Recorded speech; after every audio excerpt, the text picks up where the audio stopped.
We're in a series right now called Holiday Survival Guide.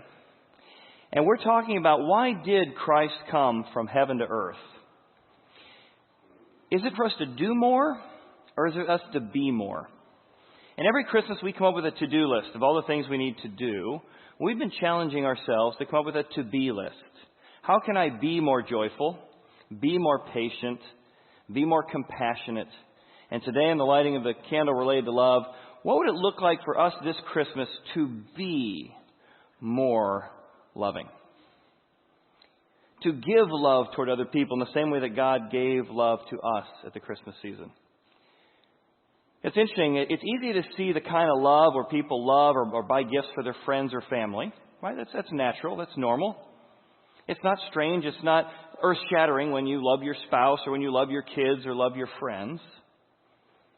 But every once in a while you come across a strange love. When you see somebody in your holiday gathering who's really being embittered, really being angry, really being unreasonable, and you see someone else choose not to take offense. And that's a strange love. More than that, someone who loves somebody who's crabby and continues to be crabby, but loves them with grace and patience and kindness. Something strikes you about that. How do you love an enemy like that? How do you love somebody who's so embittered like that?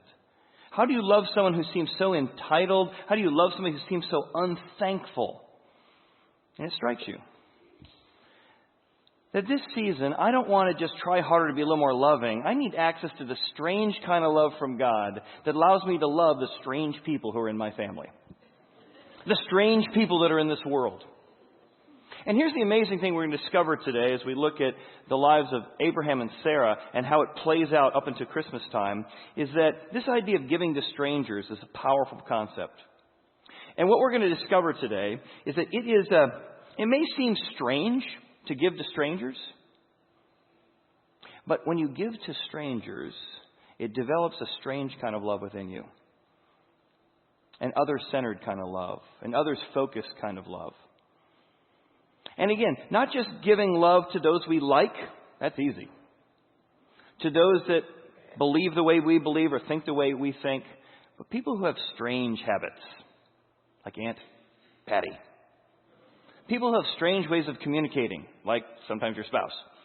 People have strange ways of thinking about things. How do we treat the stranger? The poor, the needy, the relative with different political beliefs than we do? Will we love? Will we belong? When we learn how to give love to strangers, it actually creates a strange type of supernatural love within us. So we're going to look at strange, then stranger, and ultimately strangest. And my hope is that this will give you an opportunity, or show you an opportunity, that every day is an adventure. Every day, if what the Bible says here is true, and I believe it is, every day becomes an adventure of your opportunity to give back to your Creator. It's a deep motivation, and it changes how we see everyday life and the people we interact with on every day as well. Strange, stranger, and strangest. Let's begin with strange. We open our story, and we learn this concept that ripples through history, but it starts in this moment, is that you are loving God by loving strangers. That's strange. That how we treat fellow mankind, how we treat people who irritate us, whose idiosyncrasies drive us crazy, how we treat the strange among us, God says is your opportunity to give and be loving toward me. We'll trace it through history, but let's begin here in Genesis. It says, the Lord appeared to him, Abraham, by the terebinth trees of Mamre. So imagine the trees are here. And it says God appears, comes down on earth, comes down in history, in the same way he does for Christmas, to have a conversation with Abraham about a promise. A future descendant that will be born to him that will eventually bring peace on earth in two installments, a first coming and a second. But here's what's fascinating. Though it says the Lord appeared to him while he was sitting in the tent door in this area, the next thing it says is, well, how did he appear? Is it a fire? Is it smoke? Is it a vision? Is it an angel?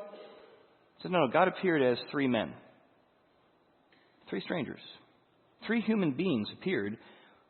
But the author is hinting at us, don't think those are just men there. One of them is the Lord disguised as a stranger. So how will you treat 3 strangers coming to your door? How will you treat the 3 strangers that you don't know yet as God? Abraham, it says, seeing them from afar, ran to them. Oh my goodness, strangers, a chance to be hospitable, a chance to engage. He doesn't know yet it's God, but he runs toward opportunities to love and be generous toward strangers. God becomes man. Theologians call this a theophanies, but really it's what we know about Christmas. God becomes man. That before Jesus came in a manger, he came and appeared to Abraham so many years earlier. And Abraham runs toward these strangers. Now this concept developed here will ripple through history. Whether you believe in the Bible or not, whether you believe in Jesus or not, let me tell you how this teaching from the Bible has changed the world. From this idea that you never know how God might be appearing to you through strangers, that message went to India. In India, during the 1800s, women were second-class citizens. The message of Jesus came. And as it had elevated women, there's a practice called the sutti, that when the tribesman, who had multiple wives usually, died, he would be buried, he'd be laid on some pitch and lit on fire. That was the way they do a ceremony. But his wives, while still living, had to be in the fire with him. And when this idea that how you treat the stranger, how you treat men and women in society needs to be equal, it might be God appearing in either form, that got outlawed. In China, in Greece, where they would take children just born, and that would divide your inheritance in half. So you're worried about your inheritance, so you don't want to have another child. So they would kill their children. Even up to age 2, they would take and place them out in the cold weather to be exposed, to be eaten by wolves. And Christians came along and said, wait a second. That child matters. Yeah, but he was handicapped. What's he ever going to do? No, that child is loved by God. I want to love God by loving the stranger. And you will see through history adoption centers started by people who believed this to be true. Senior citizens, where the elderly were pushed out of a community. All of a sudden, this ethic of Christianity was weaving through history. And all of a sudden, the handicapped are esteemed. No longer are different races at different levels, but no, we're all made in the image of God. And this ripple affects racism and liberty and freedom for the handicapped, for the widow. And it all began here with this idea that God is appearing as a stranger. And Jesus will pick it up and he will say, whatever you have done, whoever you have loved, wherever you have given, when you've done it to the least of these, you've done it unto me. Just that one principle. And now imagine what your life would be like if it was possible that when you're sitting around the office, when you're sitting around the community, when you're hanging out at your family dinner, what if there's a new TV show that came out? And it was called Undercover Boss, Undercover Family, it's called. And what if I told you that God was going to appear at your family gathering this Christmas, disguised as a stranger, disguised as inappropriate talking Uncle Bob, who drives you crazy, who irritates you to death, the reason why you try and schedule not going to the family reunion or the Christmas gathering? What if I told you that while he's being annoying, while he's being frustrated, while your sister-in-law and your mother-in-law, what if I told you there's a possibility that God was undercover as your aunt, as your mother, as your son? You might say, well, God's got a lot of explaining to do because God's behavior is certainly not appropriate. But what if God said, but how you treat the unthankful, the critical, the angry, the irritable, people who have different religious beliefs than you, and people who have different political beliefs than you? Mm-hmm. And what if instead of demonizing them or labeling them, you said, this might be God appearing in undercover family? Wouldn't that change your perspective? If God said, I'm going to watch how you treat this person. I want to reward you for how you handle it. How you treat the strangers, how you treat me. I know it would change my perspective on a lot of people. And that's strange. It's strange that giving to strangers is like giving to God. And that idea inspired generosity and equality an elevating of classes, an elevating of women, an elevating of the handicapped, coming against Hitler and his horrific eugenics that put different people on different stages and they could be killed off. This Christian ethic that began here was very, very strange, and it transformed the world. The second thing is we're going to move from strange to stranger. Because as the story continues, we see him running. But he doesn't just run, he really runs. And what's so strange about the situation, what moves from strange to stranger, is that he is running toward an opportunity to be lavishly generous. Some of us are like, well, I got guilted into being generous. I guess I probably should give something away, so I'm, not a stinge. But this ethic of running, sprinting toward opportunities to be generous, sprinting toward opportunities to give lavishly to strangers begins here.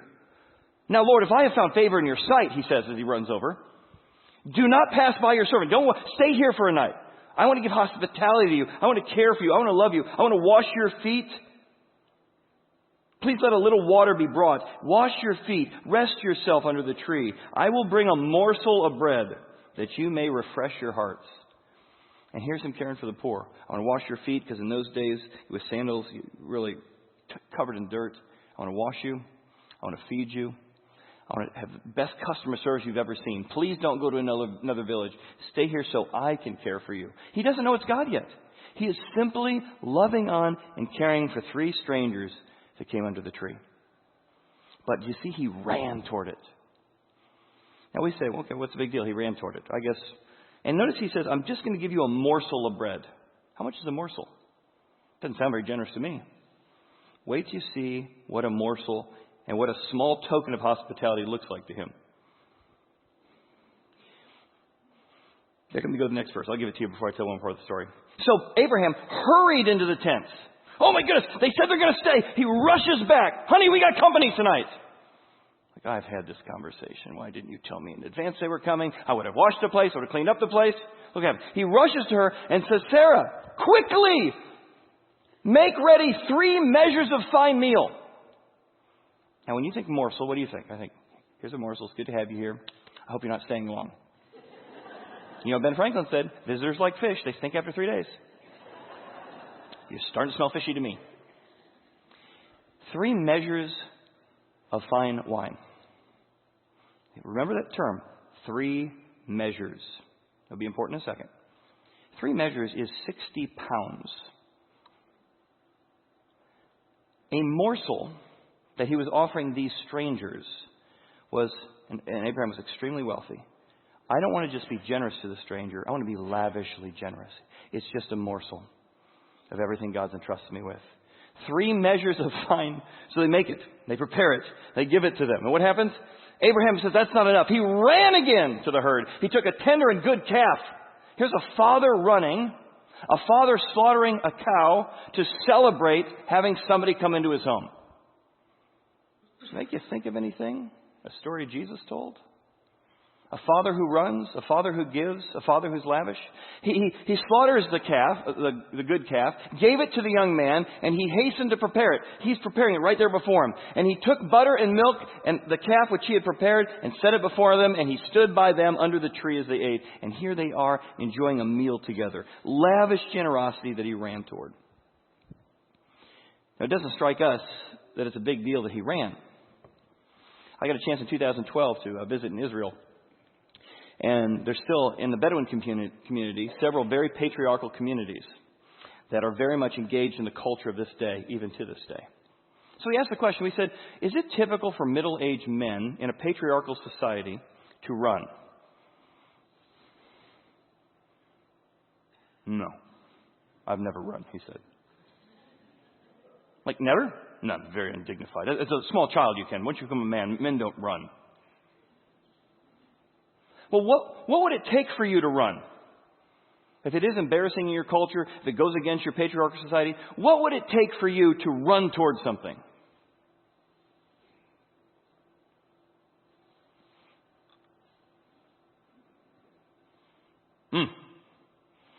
If I saw a scorpion about to sting my child. That's it? That's it. It's the only time in which I would get up, pull up, and run. To have someone in that society run toward strangers, run toward being lavishly generous was unheard of. And yet that is what happens when this concept ripples through history and through Christmas. Is that Christians begin to say, I don't want to just be generous. I'm going to run toward opportunities to be lavishly loving toward strangers, lavishly generous toward strangers. In fact, 2012, we're driving through this area of Israel, and we call a community, a Bedouin community, and we say, hey, 80 people are showing up, 80. You got 20 minutes notice. Do you want us to stop by on our way? And this family said, oh, please do. If your husband called and said 80 people are coming over, are you going to say, please do?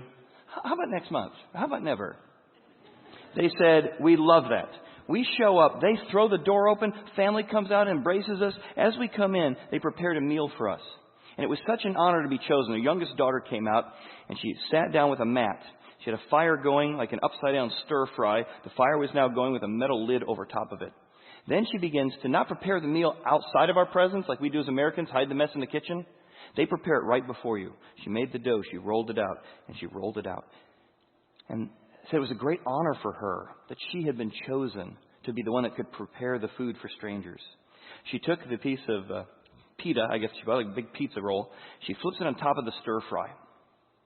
And there it cooked on the stir-fry. And as it cooked for a while, she would take it and she would flip it over. She cooked the other side. She peeled off that pita and she threw it into the audience like a pizza bread. I remember catching a piece of it, and I ripped a piece off and ate it, and I handed it to my neighbor who handed it to his neighbor, and we passed it around, all 80 of us. And as we did that, she made another. As we left that day, he said, hospitality towards strangers, loving people who are different from you, is part of the culture here. They made for us the food they would have eaten tonight. They will not eat tonight because of what they've done. Well, can I give it back? That would be insulting. They would rather go hungry tonight and be hospitable to a stranger than to eat tonight and have not had the opportunity. He said more than that, all of the neighbors, we looked at the different neighboring villages, all the neighbors are jealous. They wish that they had a chance to host and give to strangers. This is not a family like, well, they got taken for a deal. They're not eating tonight. 80 Americans came and pigged out. Whew, what a fool.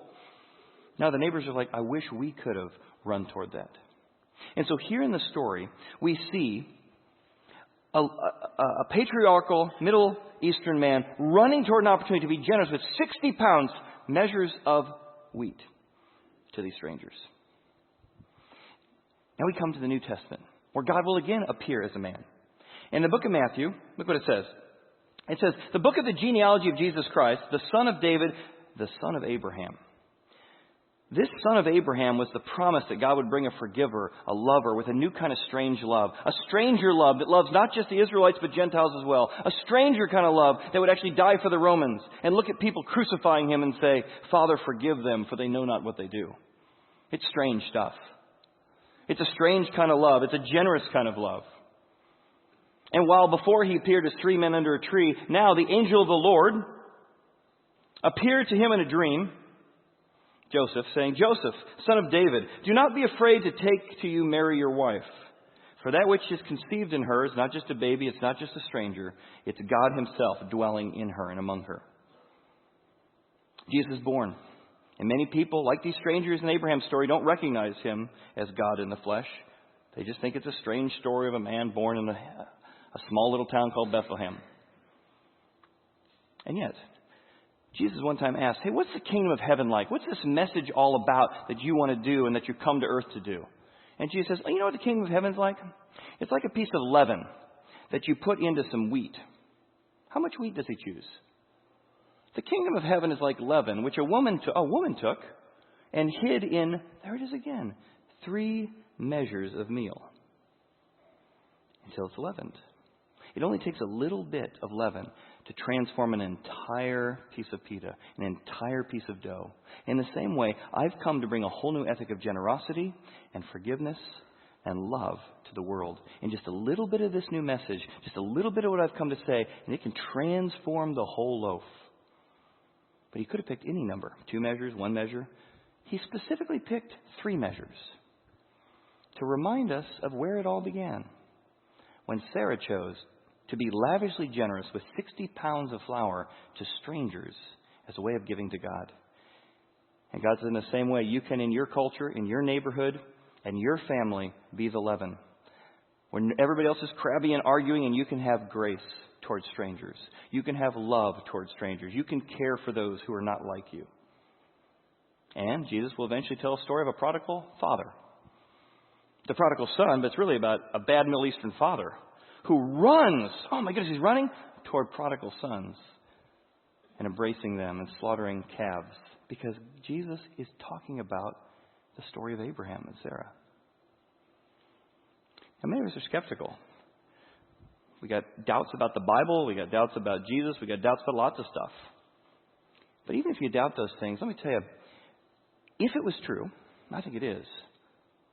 And if history records the record right, and I think it does, the ideas of the Bible, the ideas that God showed us through Abraham and incarnated in Jesus have transformed history.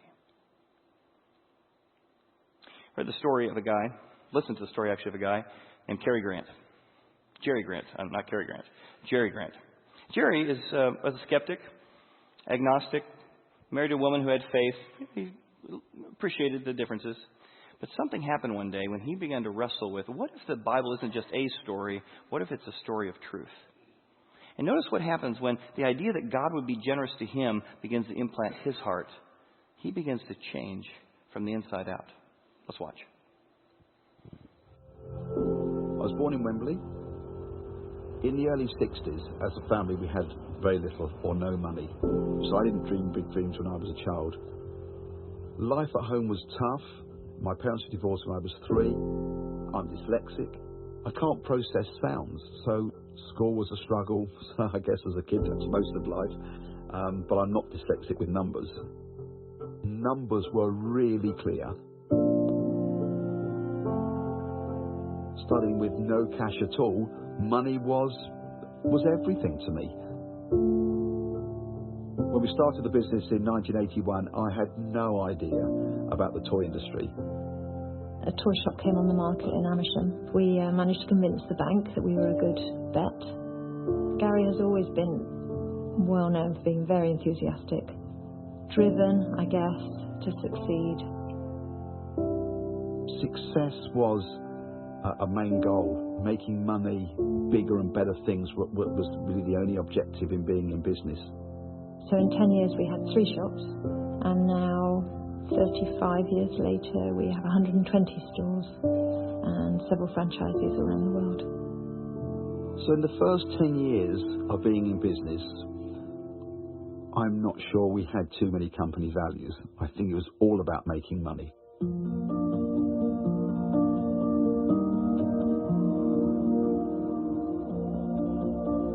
For about 3 years, I was an extremely antagonistic, non-Christian husband. I didn't mind her believing what she wanted to believe, but I felt we were living in a modern world and life is all about business, making money, and actually this old-fashioned mindset was a bit like a history lesson and it was irrelevant. Just as we were about to open our 3rd shop, Kath had bought me a ticket for a Christian men's breakfast at her church, and I went along.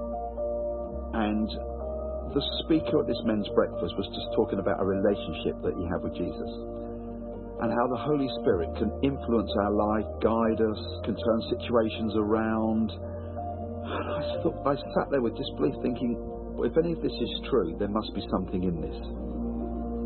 As I was 33, I'd never been to church by myself before ever. And I'm at the back thinking I'm quite successful, in a big house, couple of Mercedes cars, in the back of church crying. And that was the turning point. I mean, it was like, what on earth had happened? And God just got me. So here's a guy who begins to wrestle with this and says, if it's true, and I never believed it was true, it's worth investigating. It's worth the idea that God would come to earth to give us a message. Why would I not at least look into that? I'll tell you the second part of his story in a moment. So it's stranger that when God gets a hold of your heart, you want to give and love people differently. People who disagree with you. that the strangest thing is still to come. The strangest part of the passage is what happens next. It's strangest because Sarah, his wife, is going to become a lover, loving of God, loving of her husband, loving of her family, at a time when she thought it was almost over. She's 98 years old. She's had a lot of difficult circumstances. And maybe this Christmas, you may not be at that age, but you feel like this Christmas is already not going right. My family, there's people disagreeing with each other, not talking to each other. We're trying to figure out who can sit where at the table without making a mess over it. We're trying to figure out, okay, so-and-so don't mention such and such. Or maybe this is the season, it's your first Christmas where somebody's missing. Mom's not going to be at the table. Your kids are in college and so they're not going to be home. Or maybe they've gone off and have their own family now. And there's a sense of mourning or loss. That's where we find ourselves in this part of the story, is that Sarah gave up her dream. She's been barren for 98 years. She's longed to have a family. She's longed to have the marriage she wanted and the family she wanted and the legacy she wanted, but she's not going to get any of it. She's going to sit around the kitchen table with her husband and just be sad this season.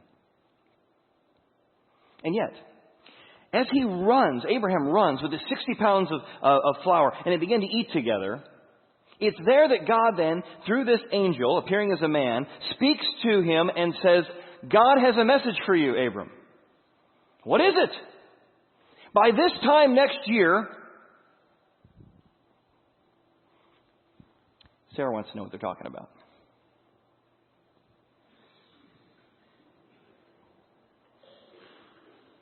Maybe she's listening in behind a tree. We don't know, but she's listening in. They're in the tent. She begins to hear. By this time next year, God has a promise. Remember, He told you you'd have a family, and from your descendants would come the Messiah and the greatest forgiver and fixer of all time? Yes. By this time next year, your wife will be pregnant with child.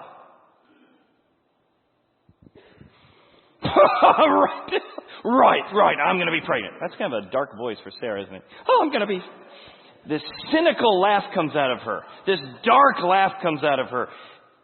Not a chance. My life is over. My chance is gone. God's ability to use me is over. I don't know what Abraham heard, what he was eating, what he was drinking several years ago. We are not having a baby. And certainly the crazy people here now, we're not having a baby now. And here are her actual words with the piratey voice. She says, after I've grown old. Very cynical, the Hebrew construction of this. Very cynical, very sardonic, very, life's been hard on me. After I've grown old, you show up. Shall I have pleasure again? My Lord, which is like saying sir in those days. My Lord, being my husband, being old too. And what's dripping from the Hebrew, which she speaks in, is cynicism and anger and frustration and the death of dreams and the death of hopes in here. You see, because in her society, one, she's got health issues. And if you know as you're getting older, or you're caring for somebody who's older, those health issues just drain everything out of you, don't they? Caring for somebody long term. She's caring for a husband who's over 100. Her dreams have died. Her family has died. Her health is failing. She's barren. Her social status, which is based on how many kids you have so you can pass on the legacy, is over. And where she says, shall I have pleasure also, in the Hebrew construction, it seems to imply that she and her husband, the marriage is not what they want. They haven't been intimate in a very long time. And God, he refers to him here then as the Lord. It's still one of these men appearing as God, but God speaks to him, having heard her cynical laugh, and says, why did Sarah laugh, saying, shall I surely bear a child since I am old? That's not exactly what she said, is it? Look at how God reworded her phrase. He took out the, have I grown old and cynical? He took out the, I'm never going to have pleasure again. He took out the cynicism of my Lord's an old man. He's an old geezer. He's long past taking me to the bedroom. And here's what God is doing so tenderly to a woman who thinks her life is over, that she has no purpose, that she has no meaning. God is very tenderly saying, let me extract the poison of cynicism and doubt and anger from you this season. And then let me ask you this. Is anything too hard for God? It's not over. In fact, it's just the beginning. I'm going to teach you how to love me in a way that's going to overcome all that doubt and cynicism in your life. I'm going to teach you how to love your husband in a way that's going to overcome all that bitterness of those years of disconnect. I'm going to teach you that you can love a child even when you gave up on having a child. And into this desperate holiday moment, this desperate season of life, God extracts poison and interjects hope into their lives.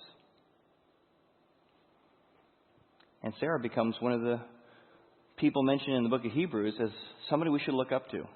Despite spending 90 years in cynicism and lying and cheating and all kinds of horrible things she does to Hagar, she has a moment coming face to face with the grace of God that's able to extract the poison and venom and put in hope and joy, and changes her life. That's the strangest thing of all. A 98-year-old pregnant woman walking through Walmart.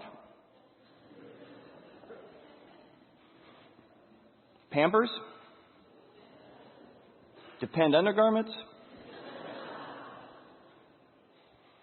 And yet she, at a time she thought her life was over and God had no purpose for her, she goes from being over to being a lover. Now what if this stranger and strangest kind of love began to transform us? That we became lavishly generous, lavishly loving. Not toward people who always agree with us, but to strangers with strange habits and strange ways of thinking to us. I think the takeaway from this passage is that. What if this season we picked the strangest places and the strangest people to show this strange kind of unconditional love? Now, when you think about your family, when you think about who you work with, I bet you can think of some strange people. I know I can. And what if God said this holiday season where you'd be irritated or mad or angry at them, what if you received some strange love from me, that I loved you when you were a stranger, that I forgave you when you didn't deserve it, when I was merciful to you when you didn't deserve it? And what if you shared that strange love to the strangest people in your life? How might it change your life? How might it change family dynamics? The book of Hebrews says it this way, written again after Jesus' death. The book of Hebrews says, here's the thing, guys. Don't forget to entertain your family? No. Don't forget to entertain strangers? Yeah. Don't forget to entertain strangers, for by doing so, or by so doing, you may entertain angels unaware. That's just not some pithy little phrase. He's actually likening back to what happened with Abraham. Abraham loved God by loving a stranger. He ran toward opportunities to be lavishly generous toward a stranger. And God says, whenever you give or love me, it can come in the form of loving the strangers among us. See, normal love is going to be easy to find this year. Normal generosity is going to be easy to find this year. But God is challenging us to say, what if around your holiday season, around your holiday table, what if you showed some strange love where you refused to be baited into that conversation? You just refused to start a fight. That's strange. What if more than that, you began to pray for your enemies, pray for people you disagree with? What if you began to be kind to the ungrateful among you? Love those who feel entitled? What if you began to care for those who are critical? What if you began to be lavishly generous in your concern, both financially, of your time, treasure, and talents, toward those who don't even say thanks? Now that would be a strange love around the family. What if more than that? What if you began to say, God, will you change my heart toward that relative, toward that friend, toward that coworker, toward my boss? If you would transform my heart, I don't want to just fake it till I make it. I want to see them through your eyes. I want to imagine that this might be you giving me an opportunity to have the strangest love of all. Make me the kind of lover that loves unconditionally, that loves with forgiveness in the most difficult of circumstances. Several years ago, a guy wrote an article in Cincinnati Magazine and just sort of trashed Christians, trashed their idiocy. They check your brain at the door. They never thought about the problem of evil. They never looked at the evidence for the Bible. How can smart people be so dumb? So I asked him to lunch after I read the article. I said, I really enjoyed your article. You're one of the people I was making fun of. I didn't say I agreed with your article. I said I enjoyed it. It brought up great questions that I think are worthy of conversation. I said, would you be willing to come to our church and ask me all those hard questions on stage in front of everybody? Like a debate? No. You just ask me hard questions, and I'll do my best chance to celebrate it or to answer it. He let us take a video team into his house where he read his whole article where he trashed all Christians. We put it on video. We showed that at the Sunday service that day. At the end of it, still filled with cynicism and anger and bitterness, I came up on stage. I said, the guy who wrote this article is here today, and we want to welcome him to the stage. And we gave him an arousing welcome and love and appreciation. He came up and asked me the hardest questions. He's come back several times since. And the one thing he said when he left is, I'll tell you this, I still don't agree with you. But I thought all Christians were hypocrites, all of them were judgmental, and all of them were idiots.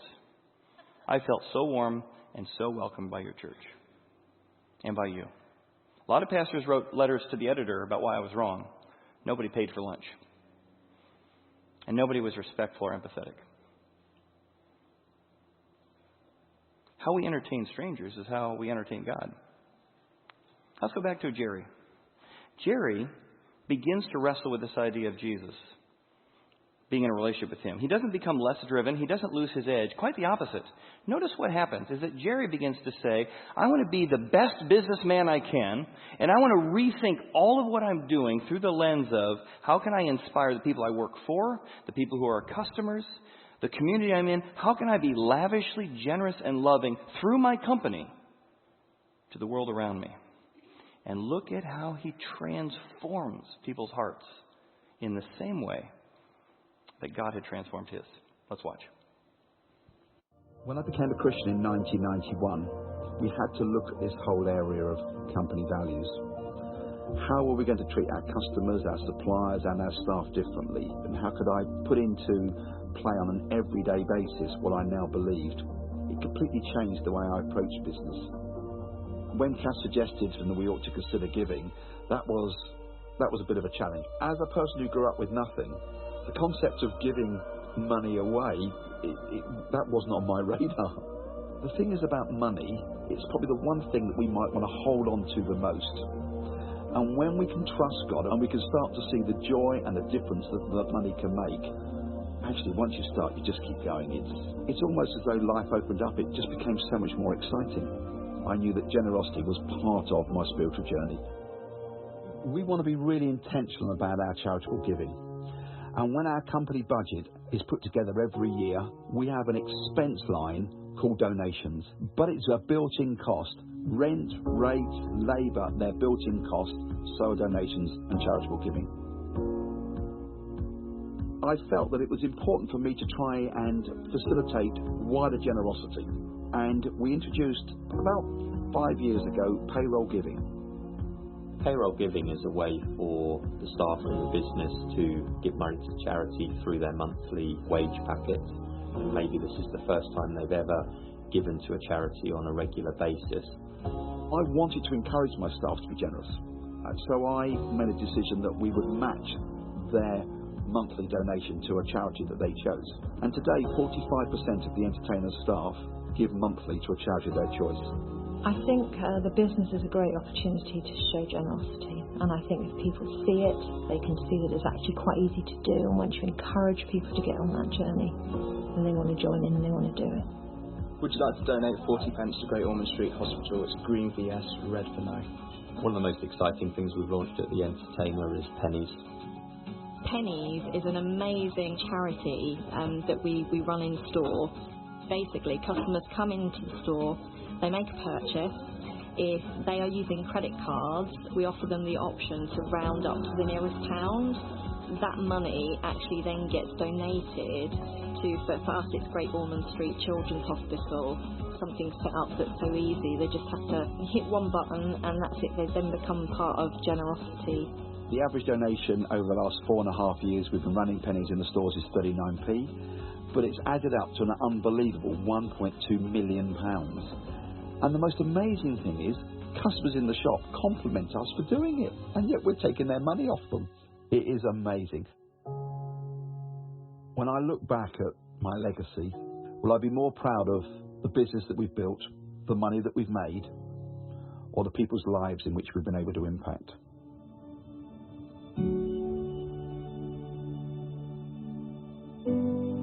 Businesses have got a tremendous potential to be able to make a difference to society So we're a toy retailer. We earn our money from families, and wherever we can, we give back to children, so we can make a difference in children's lives.